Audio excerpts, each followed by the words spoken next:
Well,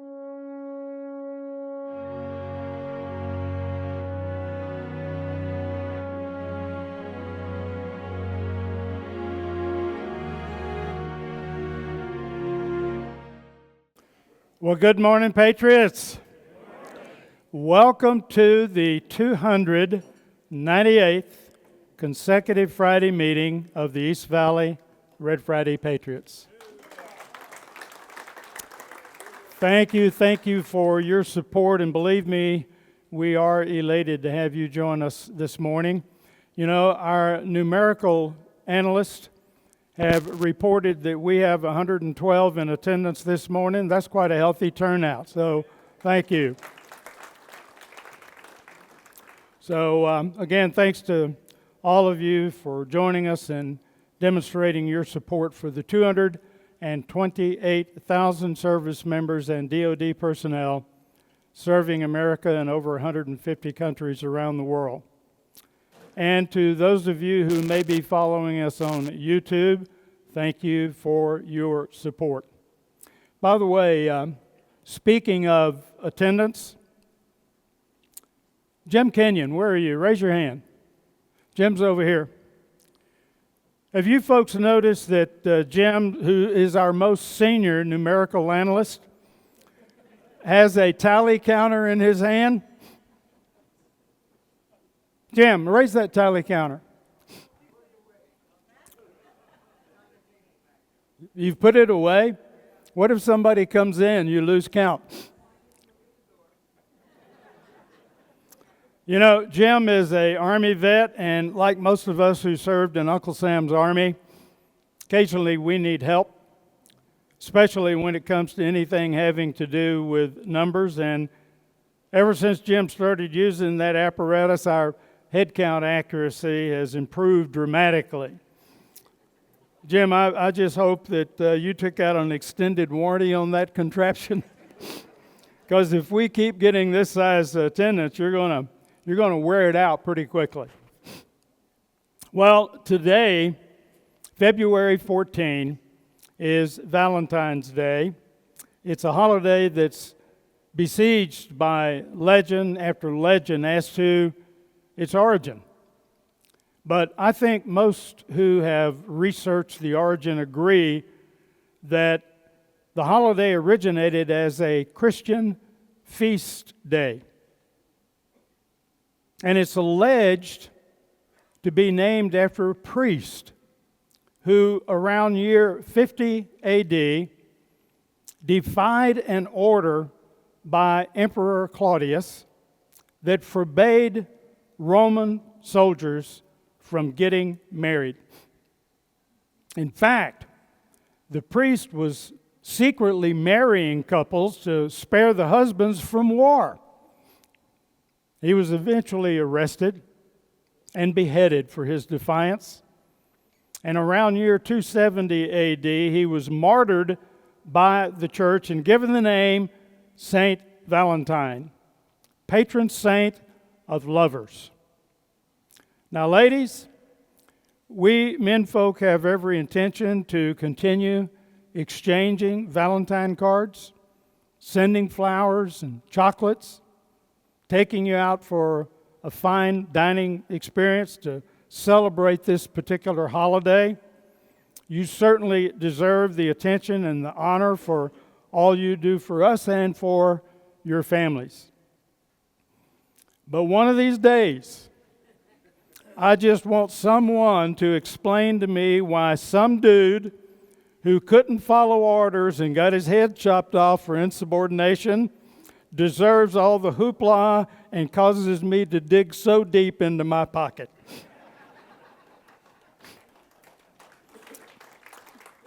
That said, I wish each of you ladies a very happy Valentine's Day. God bless you all. Will you join me for the pledge? I pledge allegiance to the flag of the United States of America and to the republic for which it stands, one nation under God, indivisible, with liberty and justice for all. Thank you. I want to take this opportunity to welcome some guests that we have this morning. Bruce Nelson. Bruce, where are you? Bruce Nelson, right here. Bruce, you're visiting with Ron. You are a winter visitor. Is that correct? This is correct, from So Minnesota. you typically here 5 or 6 months out of the year? Yeah, I do, yes. And you served in the United States Army? Yes, I did. God bless you. And you were a 13 Bravo 40.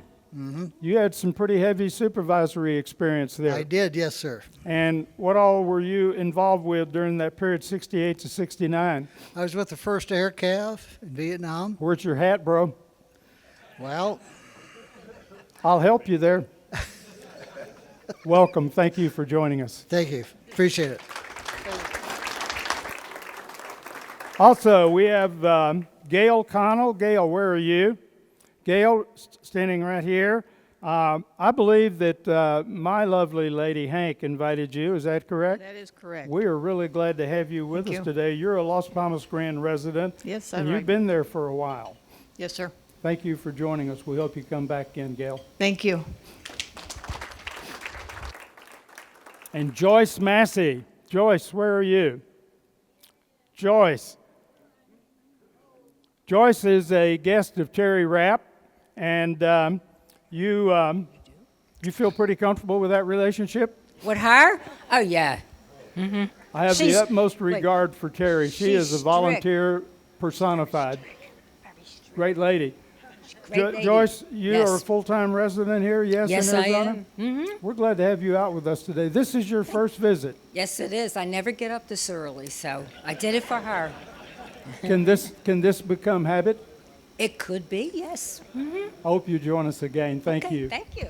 Okay. Also, we have Daryl Colbert. Daryl, where are you? Daryl, stand right back here. Daryl, do you associate with Mark Searcy very much? A little bit. You consider yourself a running buddy? What? A running buddy? No. No.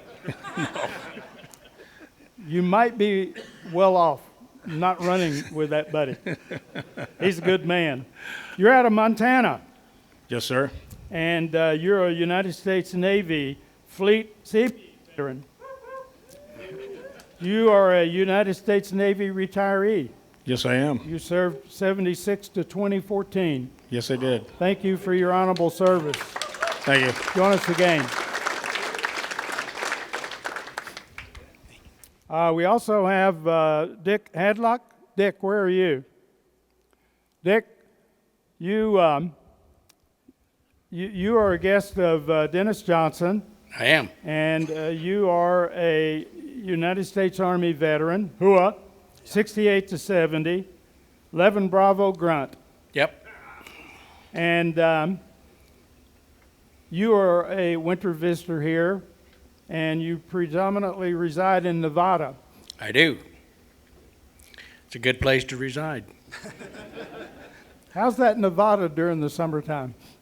Nevada, not Nevada, does really good in the summertime. I'm glad you corrected me on that. I had a Navy guy correct me one day when I said boat, and he said that we have no boats, they're ships. Thank you for joining us. Thank you for your service. Thank you. And Gary Lillis. Gary, where are you? Right back there in the back of the room. Yes. Now, Bob Curtis invited you as a guest, correct? Yes, he did. And Bob's not here. What No, happened he's there? not. He's singing Valentine's this morning. He is a minister. Is that not? Is that correct? Mm-hmm. And he's singing Valentine's where? I don't know. He just gave you directions here, and Yes, that he was did. it. Boy, I got to talk to Bob. I got to talk to him. But now you are a Iowa resident full time, Yes, sir. and you're only here for a few days. That's right. Why weren't you over there singing Valentine songs? They wouldn't want that. Gary, thank you for joining us. Thank you. Thank you so much. May I have a hooah for all of these first-time guests? You know, like many of you, Hank and I live in a 55-plus community here in the East Valley. And last week, we were honored to attend an 80th birthday celebration at our ballroom for Mary Beth, who's a very active and extraordinarily popular senior lady in our community. Now, what made the celebration unique is that Mary Beth had just gotten married as well. For the fourth time, I might add. So it was like a 2-in-1 celebration with all the fanfare. More than 200 people were in attendance to celebrate the milestone. Family and friends and neighbors and distant relatives, and a few folks that snuck in just to eat cake, burp, and go home. Now, in planning for the party, I was asked by the organizers to prepare a few questions for Mary Beth, to be asked before we dished out the birthday cake. So when the time came, I approached her with a microphone in hand and quizzed her about her life and what it felt like to be marrying again at 80 years of age. And then I asked her if her new husband was still working, and if so, what was his occupation. Mary Beth said he's a funeral director. I said, now, that's quite interesting. So, can you tell us a little bit about your previous 3 husbands and what they did for a living? Well, she thought for a minute, reflecting back on all those years. Then a smile came over her face. Then she started explaining that she married a banker when she was in her 20s. Then a circus ringmaster when she was in her 40s. And a preacher in her 60s. And now a funeral director in her 80s. I looked at her somewhat puzzled, and I asked her why she had married men with such diverse careers. She said, I married 1 for the money, 2 for the show, 3 to make ready, and 4 to go.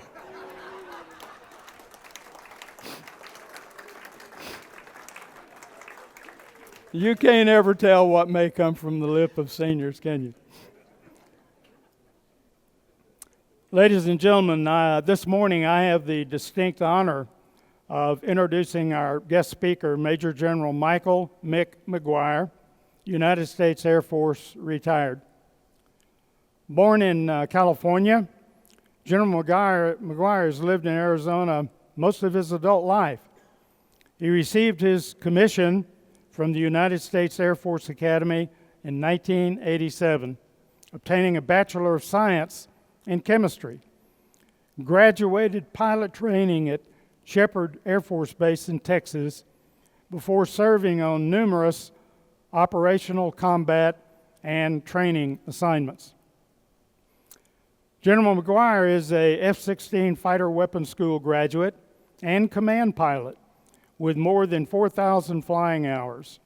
He has flown 250 hours of combat and combat support missions during multiple operations, including Operations Desert Storm, Operation Southern Watch, Operation Northern Watch, Operation Enduring Freedom, and Operation Iraqi Freedom. He joined the Arizona Air National Guard's 162nd Fighter Wing, Tucson, in 2001 as an F-16 instructor pilot. And by 2010, he commanded the 214th Reconnaissance Group at Davis Mountain Air Base in Arizona, where he flew the MB-1 Predator drone and led his unit in combat operations in support of overseas contingencies. By the way, the Predator is an armed, multi-mission, medium-altitude, long-endurance, remotely piloted aircraft that is employed primarily as an intelligence-collecting asset and secondarily against high-profile, time-sensitive targets. General McGuire returned to the 162nd Fighter Wing in 2011, but this time as the wing commander. He held this position until 2013, when he became the Adjutant General of the Arizona National Guard, concurrently serving as the Director of the Arizona Department of Emergency and Military Affairs. In 2020, General McGuire coordinated the mobilization of 85% of the Arizona National Guard troops, the largest mobilization of the Arizona National Guard since World War II. Mobilizations were executed to combat COVID-19, to address civil unrest, wildfires, and to address a crisis at the southern border. Over a 10-month period, nearly 6,700 individual missions were completed across the state of Arizona, totaling nearly 400,000 working hours. As Adjutant General, he reported directly to Governor Ducey as the senior military officer in the state. He was responsible for managing the day-to-day activities of Arizona's Army and Air National Guard, joint programs, and the Division of Emergency Management, overseeing emergency response efforts across the state. For 8 years, he led an 8,000-member department, of which 2,400 were full-time federal, military, and civilian personnel, and 600 full-time state employees. General McGuire honorably served our country with distinction for 36 years, from 1985 until his retirement in 2021. He is the recipient of the Legion of Merit Medal, the Meritorious Service Medal with 3 Oak Leaf clusters, the Air Medal, the Aerial Achievement Medal with 2 Oak Leaf clusters, and numerous other decorations, awards, and citations. Here to share his thoughts on existential threats, ladies and gentlemen, please welcome Major General Mick McGuire. Wow. Well, thank you very much, Sergeant Major Nations. Dick called me, I don't know, just before Christmas, after the November election, and he said, hey, would you be interested in coming out and speaking to our group? And I said, sure, and let's do it on Valentine's Day. So to all the male and female Valentines, happy Valentine's to all of you. My Valentine's is at home. I volunteer at the Children's Hospital downtown. She does that every Friday. So it's good to see all of you. People ask me about, why, when I get up to speak, I tell people that after I retired in 2021, and thank you for that great introduction, they call me up and they say, you want to speak? And I say, do you want my long bio or my short one? I'm just going to give them the short one, say just my name is good enough, and all the rest of that stuff we can talk about later. But I will tell you, did not get to any of the positions I was in, having deployed as a brand new first lieutenant. I was telling some of the folks at breakfast this morning, and you guys meet every Friday, and you're going to have your 300th meeting, and the name of your group is about remembering those that are deployed. I deployed the first time as a first lieutenant on August 24th, 1990, and I happened to be at Nellis Air Force Base for my first red flag exercise on the day Saddam invaded Kuwait. And at the conclusion of the exercise on that Friday, they called us all in. It's kind of like that scene out of Top Gun. They go, some of you guys are going to deploy. And I was like, wow, it won't be me. There's no way it's me. At the time, my wife was 6 months pregnant. So I get back and they say, yeah, you're going to deploy. I said, me? They said, yeah, you. And so I moved into a tent on the 26th of August, and my wife was 6 months pregnant. So, talking about people, remembering people that deployed and did all that stuff. I come home in March of 1991, and I have a 4-month-old child. It was magic. I don't know how all that happened. So, we always appreciate that. And for all of my brothers and sisters in arms here, Sergeant Major Nations and I talked about, what do you want to talk about? And he said, well, there's a lot going on in the world at the time relative to what was happening in Ukraine, the South Pacific, and China, the situation with Gaza and the terrorism perpetrated by Hamas and the response from the Israelis. There's always a lot going on. But I tell people, I have this unique perspective, having had the opportunity to learn that in this great country, there is no existential threat that I'm worried about, as long as you continue to meet every Friday. I mean that. Hey, think about it. Somebody made a comment today about serving in 56 in the WAC. So to give you some perspective, my grandmother was the daughter of a colonel in the United States Army, and he was promoted to colonel in the United States Army after the Spanish-American War and then was in World War I. His daughter joined the Women's Army Corps as a dietitian to mobilize soldiers and conscripts that were drafted at Marana to mobilize them to be part of Patton's Third Army. And my father was a Seabee in the United States Navy and served as a lieutenant on the West Coast. So that's how I ended up being all my family from Tucson, Arizona, but I was born out in California because my partners here that are sailors know, Arizona has this unique geographic problem, and that is that we're not connected to the ocean. And last I checked, the Navy is still involved with that whole oceanic thing. And, whether you tell them they're moving boats, which very much offends them, or you're landing on their ships, that's where they're at. So he was out at Port Hueneme with the Seabees when I was born. And so it's interesting.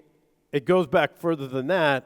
My family, just to give you some perspective, and this is why you meeting every Friday is important to the defense of the nation. My 7 or 8 generations back, there was a young man named Samuel Topping who ended his career as a staff sergeant in the Connecticut Regulars for some guy named George Washington in 1787. So for my family, I'm now the 9th generation of people that have served to defend this great nation. That doesn't make me more or less valuable than any other member of this great society. It does not. And I'll remind all of you, from the sergeant majors to the brand new, to the next in line to be the commanding general, if you ever believe that you are more or less important than any other member of the team, you will fail. You will fail. I guarantee it. When I was a commanding general, people used to ask me about leadership, and I say, look, here's the deal. I'll give you here's the world according to Mick McGuire in the parabolic arc of warfare. Start with Sun Tzu and the principles of war and the art of war. Last book I read cover to cover was my freshman year at the Air Force Academy. The rest of them I just flipped through, got it, go to the last page, we're done. When are we testing? But this guy Sun Tzu had me captivated with these ideas that are timeless. Mass, surprise, logistics, intelligence. Nothing has changed. The weapons we use have evolved, just like technology evolves. But here's where I differ with modern society. If you think about warfare, and even in your own lifetimes, to me, the top of the parabolic arc occurred with the bombing of Hiroshima and Nagasaki. And what do I mean by that? That was the most destructive power that we had ever seen one political entity, the United States of America, impose on another, the Empire of Japan. Since that time, if you think about what has happened, we're going the other way. So if you start at sticks and stones, we're ending at sticks and stones. Through all of that, the key to success at every turn has been not the ability to have a better stick or a better stone. It's been the ability to conscript the patriotic and political capital of your people and build a team that is really fighting for one another as much as they are themselves. And if you ask me today about existential threats to the United States, the greatest existential threat to the United States is the United States. Because if you stop meeting every Friday, that fabric, that thread that holds us together will forever be frayed. Forever be frayed. So regardless of your political differences, your religious differences, your attitudes about one another, I would encourage all of you to both continue to meet, number one, and then, as Nancy does when she gets me out there to pass out wreaths, get outside your bubble and meet the people in society. Meet them where they're at. Remember this adage that all the sergeant majors know, right? Leadership by wandering around. You're never going to learn anything by sitting in your office. Get out there and talk to them. Get out there and talk to them. And for your generation, there's an important caveat. This nation was very close to having that political capital and that esprit de corps frayed tragically in the early 1970s and late 60s on the heels of Vietnam. And I go to a lot of events now where those veterans, as many of you are today, are veterans of that era. And I would argue that the sacrifices that you made and the challenges that you endured on return plowed the trench that the young generations that I had the opportunity to lead in my final 8 years of my career as a commanding general. Those trenches you plowed were filled with the water of their patriotic spirit because we never wanted to see that happen again. Unfortunately for us, we are a wandering herd, and it always takes, it seems, some calcifying event like 9/11 to shake us back into the reality that the only thing, and the worst thing, China, Russia, violent extremism, North Korea, Iran, the one thing that they could do that will calcify the patriotic and political resolve of this country is what? Attack us, exactly. It's the dumbest thing they could do. But if they believe you're not willing anymore to stand together, you're in trouble. So it really doesn't matter. I mean, I listen to this stuff these guys talk about robotic wars. Look, I flew MQ-1s as one of the first F-16 guys that had flown in combat and spent a year doing the missions in Iraq and Afghanistan. Here's what I'll tell you. Anything that relies on ones and zeros has a tremendous ability to compute data at a speed you'll never be able to. But it has no ability to respond to adversity. And what is the number one rule about warfare? The best laid plans never survive first contact with the enemy. Ever. Like ever. Never, ever, ever. In the history of mankind, we said, you know what? We're all going to get in a boat. We're going to float across. We're going to take the beach. And the other side will go, yeah, this is working perfect. Just come on shore. This will work great. That's not how it works. That is not how it works. And that is where the ability for us to build great teams, resilient teams, leader develop, have the next man up mentality is what makes us totally different than any other military in the world.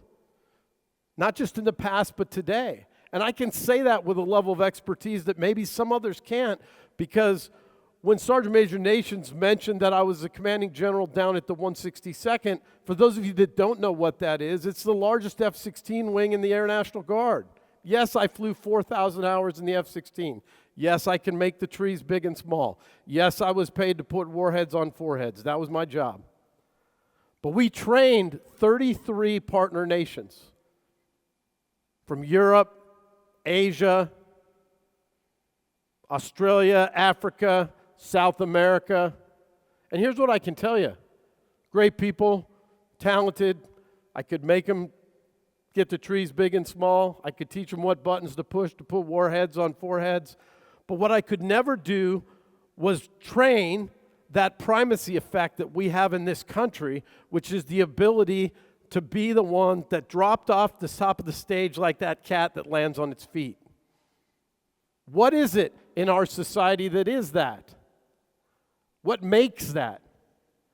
And the thing that binds us is this common idea that the country is bigger than any one individual. This idea of the United States is that we take 50 independent states in a republic, not a democracy. We have this very messy form of government that seems at times like it never works. And sometimes in that adversity, you realize that the greatest bond you have is one another. It forces you in many ways to go back to that old adage, right? All politics are local.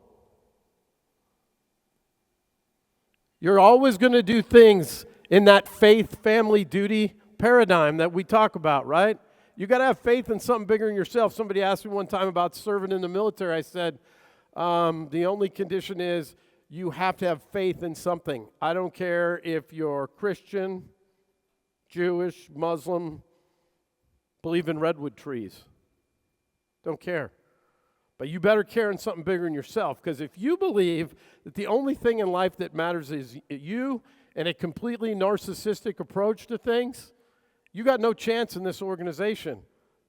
And I guarantee every one of you that served, especially those of you that served as drill sergeants or sergeants majors, company commanders, platoon leaders, squad leaders, you know what I'm talking about. That's what faith is about. Family, the truth of the matter is, I tell people, here's an eye-opening event for those of you that may now be in my demographic. I go the other day to get a cup of coffee. By the way, I turned 60 3 weeks ago, so now I'm officially a military retiree. I go up to get some coffee. This woman's standing next to me here in town, and she looks at me and she says, "Hey, sir, did you tell them that you're a senior, you can get a discount?" What is going on around here? This is crazy. But in that attitude, that when you're on the other side of it, like all of us are in these veterans groups, you sometimes lose connection with those in the military. You do. And that's okay.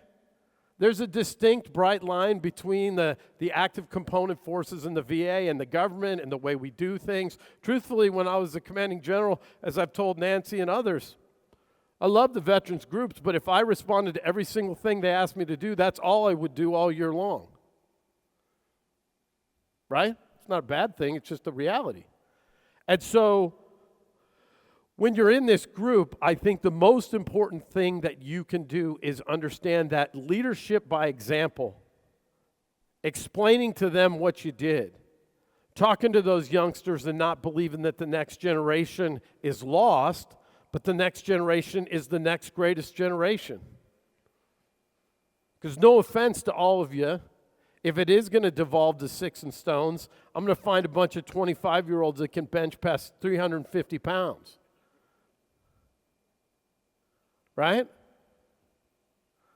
So I want all of you to think about how important it is that you're going to meet in 2 weeks the 300th time. How important that model that you create in this group is really our greatest hedge on those that have, these fancy terms, these hegemonic ambitions in the South Pacific. Do I believe that the Chinese want Taiwan back? I do. Do I believe that they say they're going to do this by 2027? We might as well take them at their word. There's no reason to lie to us.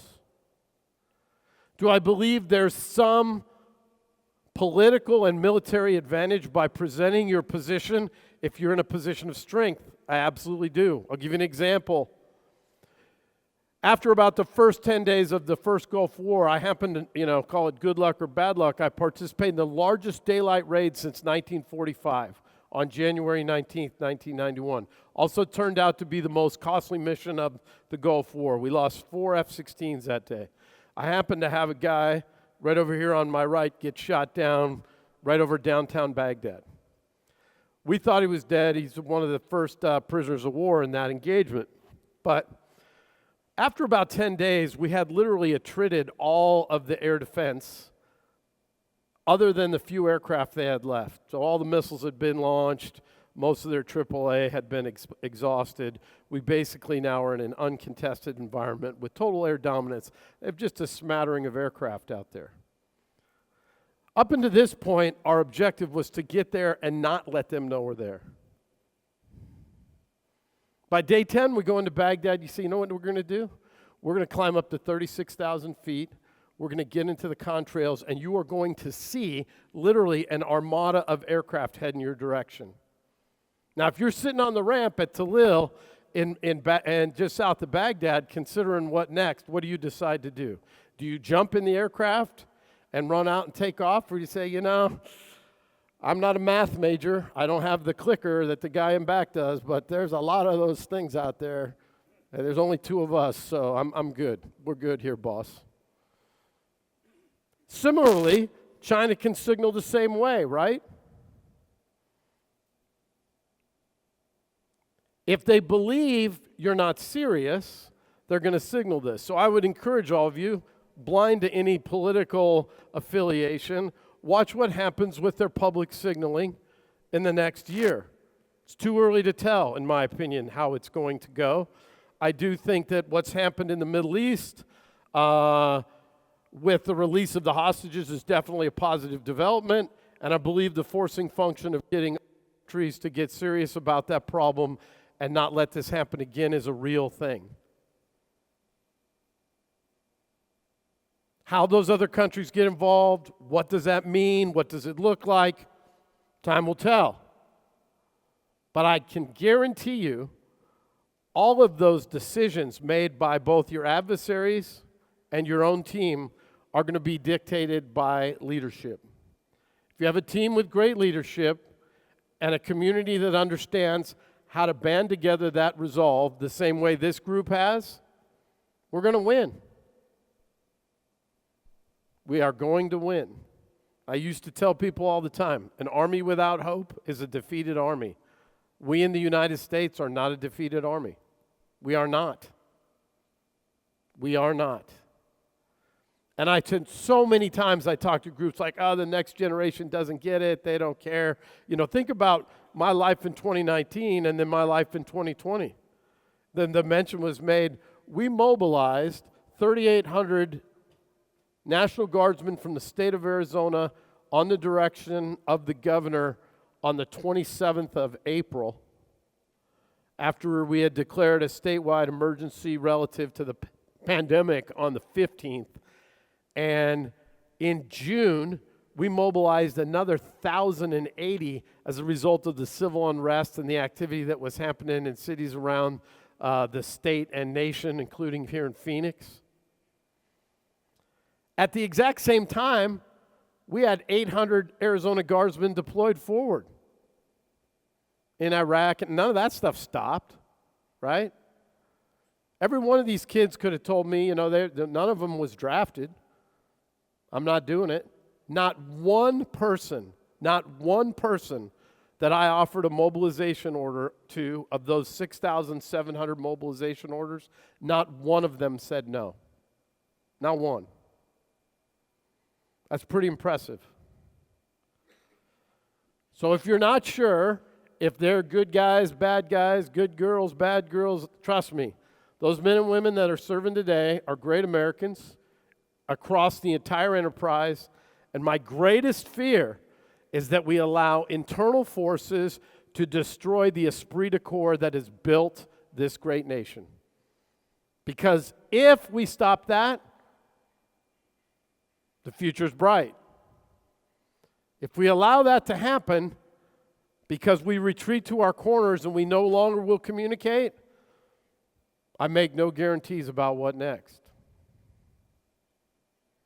So, that's what I think about existential threats. I don't know if there was a slide somewhere that they were going to put up, but it's like probably has China and Russia and some guys with missiles and hypersonics and the rest. They like to talk about that stuff on the news. Yeah, like it's all hypersonics nowadays.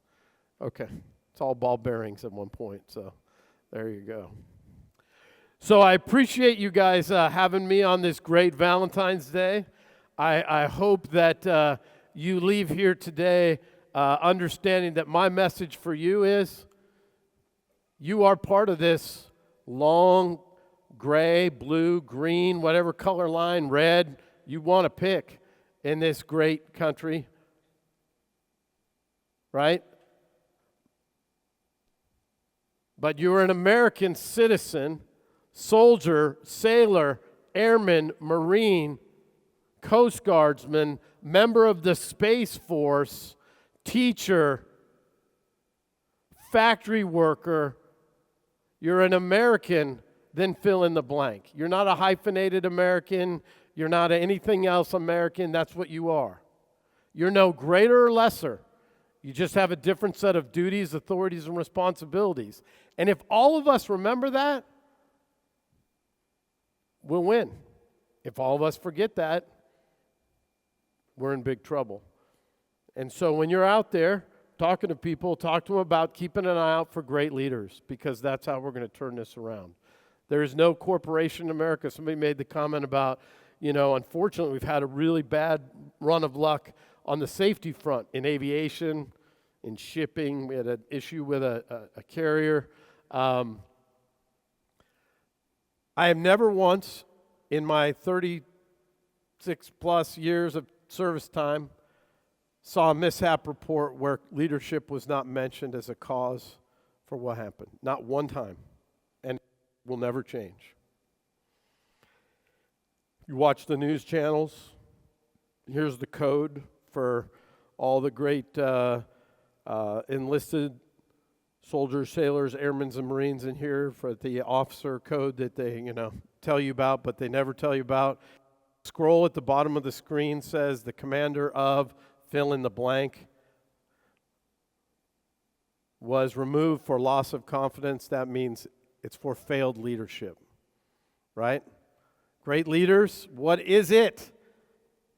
This is a result of somebody asking me, should I get a senior discount?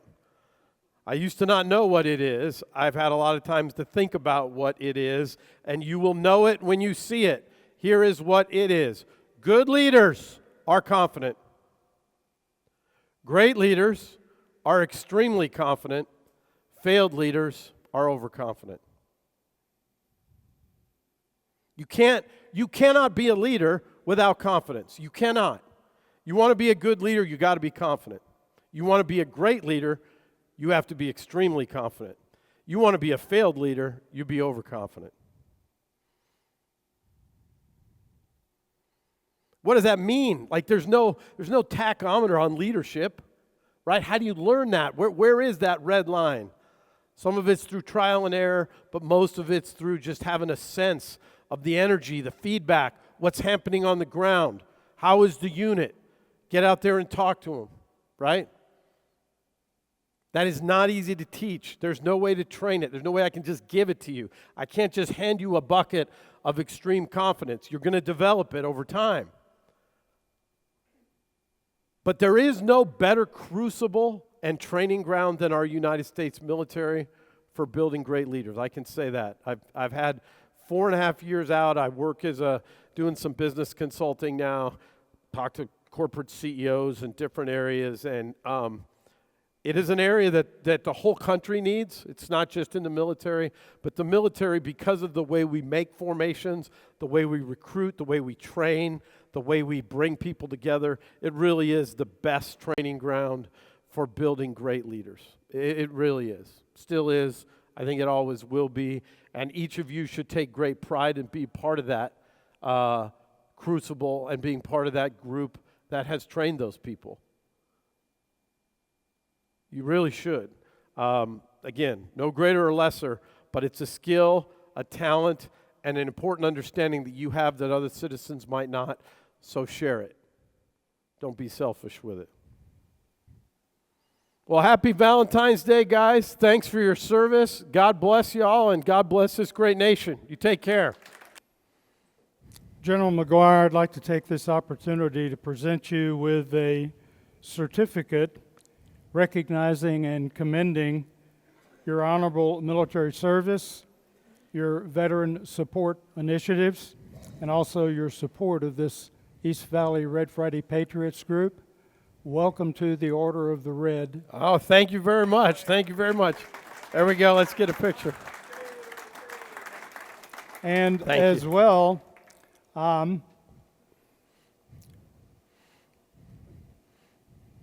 you've got a lot of ornaments hanging off of that uniform. Oh, Tom, yeah. Yeah. But you only have one hanging here this morning. There you go. But I would like to present you with a very coveted item amongst this Red Friday group, and that is this Red Friday lapel pin. And we certainly hope that you will wear it with pride and that you'll spread the word You bet. about this Red Friday program. You bet. Thank you very much, sir. Thank you for bet. joining us today. God bless you. Thank you very much. Leave this for you. Thank you. Got it. Thank you very much. So I do have a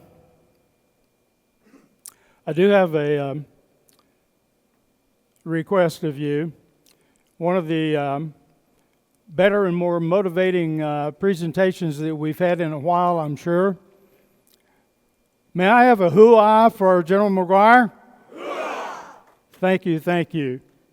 You know, I have a couple of announcements to bring to your attention. Last week, we asked for your assistance in identifying area veterans that are homebound or veterans that are in wheelchairs. And our local DAR chapter's Service for Veterans Committee has crocheted about a dozen lap Afghans that they want to present to these veterans. So if you wish to recommend a vet to receive one of the lap Afghans, please see Sarah. Sarah, raise your hand. Please see Sarah after dismissal.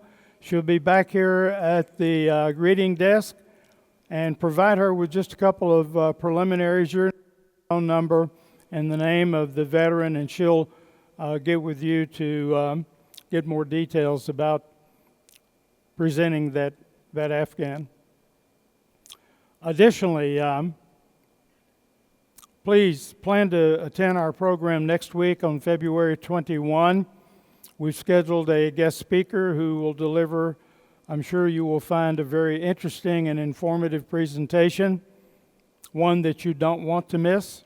And ladies, you'll definitely want to be present for next week's presentation. And let us not forget that on February 28, we'll celebrate the 300th consecutive meeting of our East Valley Red Friday Patriots group.